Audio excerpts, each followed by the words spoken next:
Salutare tuturor și bine v-am regăsit la un nou episod pe acest canal. Astăzi o să vă învăț cum să vă faceți acasă un rucsac de supraviețuire. Și în primul rând vă trebuie un rucsac mare, ceva de genul. Vă trebuie și o sursă de lumină, o lanternă sau chiar două care luminează. Așa. Și de preferat ar fi să puneți două, că na, în caz de orice. Poate îi se duce la asta bateria și o aveți pe cealaltă. O agendă și un creion și un pix. Creionul puteți folosi foarte bine la prinderea focului, ca sursă de lemn. Puteți să decojiți lemnul de pe el și să aprindeți focul. Așa, și vă mai trebuie, da, doar dacă doriți, tot așa, o mică agendă. Tot cu foi, puteți folosi foile foarte bine, la fel, pentru a prins focul. Datele dumneavoastră personale sunt foarte importante.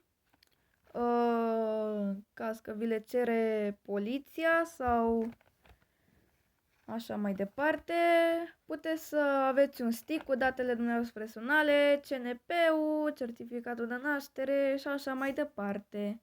Numele. Desigur că vă trebuie și o baterie externă, de preferat una mai mare ca să țină cât mai mult. Un încărcător. Așa.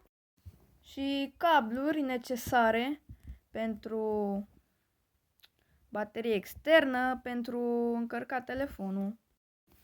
Niște măști chirurgicale, foarte, foarte utile în caz de gaze toxice, praf și așa mai departe.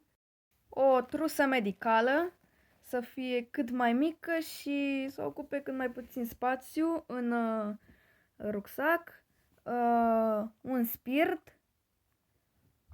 Și puteți să improvizați și să luați o borsetă de acasă și să puneți în ea ce vă trebuie. Bandaje, plasturi, leucoplast, mănuși și așa mai departe.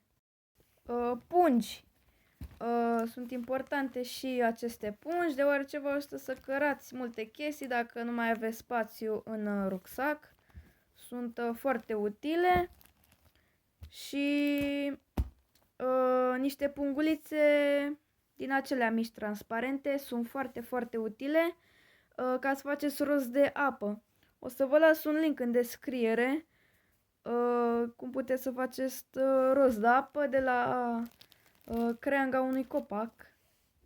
Și vă mai trebuie și niște saci menajeri în caz că aveți nevoie să vă faceți treburile și așa mai departe. Un briceag multitool, orice briceag aveți voi pe acasă. Acesta este unul la Victorinox, care are și aici o mică pensetă. Uitați așa, o mică pensetă și o scobitoare. Niște sfoară, în caz că vreți să vă construiți un adăpost din lemne și să puteți să legați lemnele, buștenii. By the way, puteți să improvizați și din șiret, cum am făcut eu. O muzicuță, după părerea mea, e bună la semnalizare, deoarece are aici sunetul mai subțire, pe părerea mea. Un fluier, care fluiere destul de tare acesta. Puteți să puneți orice fluier aveți voi pe acasă. Suflă foarte tare. E foarte bun dacă vreți să semnalizați. Eu zic că e ce trebuie. Niște tacâmuri, că doar nu mâncați cu mâna, că cu siguranță o să aveți multe bacterii pe mâini și n-aveți unde să vă spălați pe mâini. Așa, o furculiță, un cuțit, o lingură și o linguriță. Puteți să le băgați pe toate într-o unguță așa și să le rulați așa. Așa. La fel cum am făcut și cu pixurile. Un binoclu, orice binoclu aveți voi, este foarte util. Important și un radio pe baterii. Orice radio aveți voi pe acasă, puteți să-l puneți. Aici puteți pune țeață și ac în caz că vi se rupe o haină, așa mai departe. Baterii pentru radio și baterii pentru lanternă.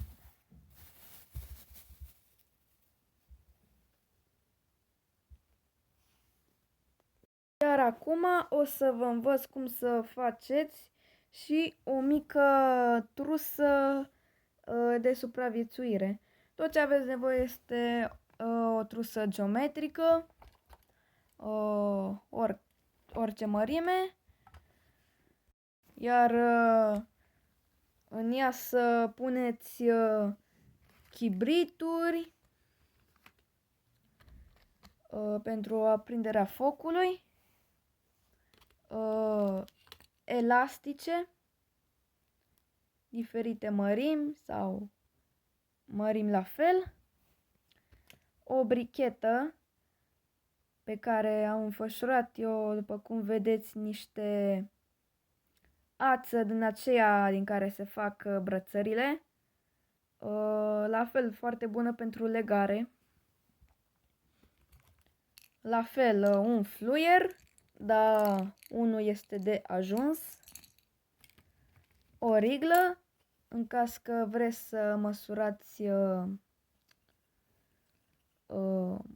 cât să tăiați lemnul și așa mai departe. O pasărită acesta cu un ac, la fel pentru cusut. O lamă de ras pentru tăierea a diferitelor obiecte. Folie de aluminiu.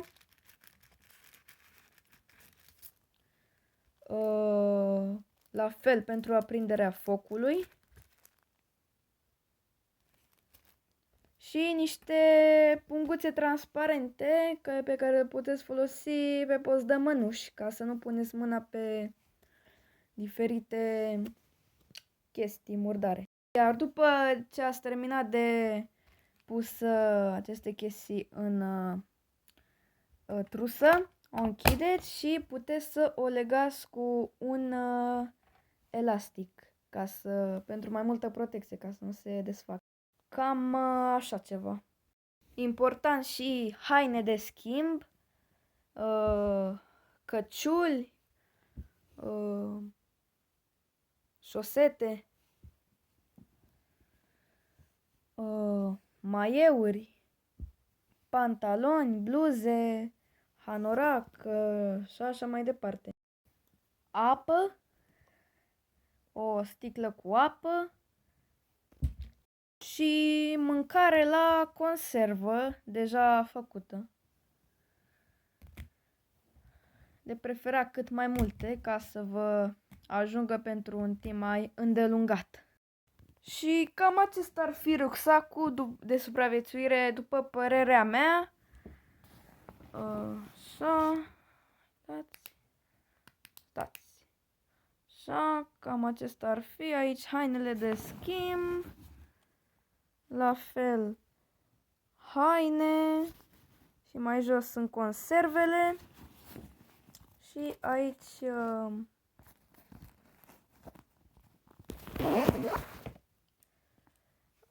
La fel.